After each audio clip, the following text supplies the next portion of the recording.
السلام علیکم۔ ایک گاؤں میں ایک مؤذن تھا۔ اس کی دل خراش آواز سے سب نالاں تھے، مگر مؤذن کو خوش فہمی تھی کہ اس کی آواز بے حد سریلی اور میٹھی ہے۔ جب وہ اذان دیتا، سننے والے اپنا سر تھام لیتے، معصوم بچے اپنی ماؤں سے لپٹ جاتے، راہگیر کانوں میں انگلیاں دے لیتے، غرض مرد، عورت، بوڑھے، جوان اور بچے اس کی کرخت آواز سے پریشان ہو جاتے تھے۔ اہل محلہ نے بارہا اسے نرمی سے سمجھایا کہ تیری آواز اس قابل نہیں کہ تو اذان دے۔ ایسی بھیانک آواز سے اذان دینا شریعت میں منع کیا گیا ہے۔ محلے والوں کی جان اس سے عذاب میں تھی، سننے والوں کی نیند حرام ہو جاتی تھی، سروں میں درد ہونے لگتا تھا۔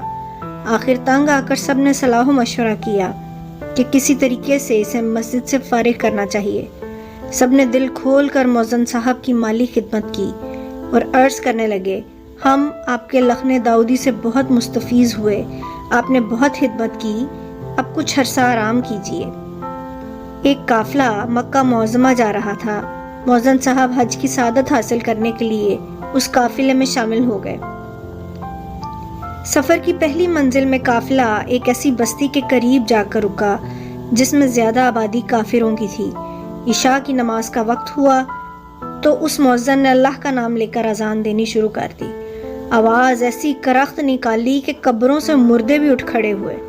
قافلے والے ڈرنے لگے کہ کہیں کوئی فتنہ نہ برپا ہو جائے۔ تھوڑی دیر بعد ایک کافر ہاتھ میں شمع لیے مٹھائی اور قیمتی جوڑا کپڑوں کا لے کر آیا اور قافلے کے اندر آتے ہی پوچھنے لگا، وہ مؤذن کہاں ہے جس کی آواز سے ہمیں حیات نو ملی؟ قافلے والوں کو اس کی یہ بات سن کر حیرت ہوئی۔ کافر مسکرا کر کہنے لگا، میں شکریہ ادا کرنے حاضر ہوا ہوں۔ کافر کہنے لگا، میری اکلوتی لڑکی ہے، نہایت ہی حسین و جمیل اور نازک دماغ۔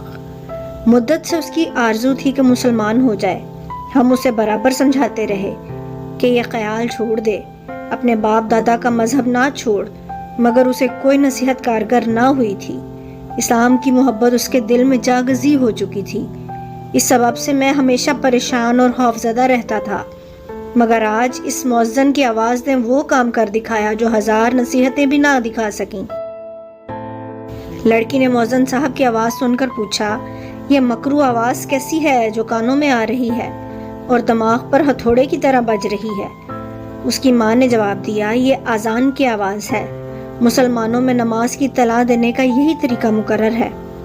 اس کے بعد میری لڑکی نے مجھ سے یہی سوال کیا، میں نے بھی یہی جواب دیا کہ یہ واقعی مسلمانوں کی اذان کی آواز ہے۔ اسے یقین آتے ہی خوف سے اس کا رنگ زرد پڑ گیا اور ہمارا دل سرد ہو گیا۔ اس نے اسی وقت طے کر لیا کہ وہ اسلام قبول نہیں کرے گی۔ ہم تشویش و عذاب سے چھوٹ گئے، ہمیں واقعی اس کی آواز سے راحت پہنچی۔ اب میں اس مؤذن کا احسان مند ہوں اور شکریہ کے طور پر یہ نذرانہ اس کے لیے لایا ہوں۔ کافر مؤذن سے بغل گیر ہو کر دعائیں دینے لگا اور کہنے لگا، جناب آپ میرے محسن ہیں، آپ نے آج وہ احسان مجھ پر کیا ہے کہ ساری زندگی آپ کا غلام رہوں گا۔ اگر میرے قبضے میں کسی ملک کی بادشاہت ہوتی تو آپ کو شرفیوں میں تول دیتا۔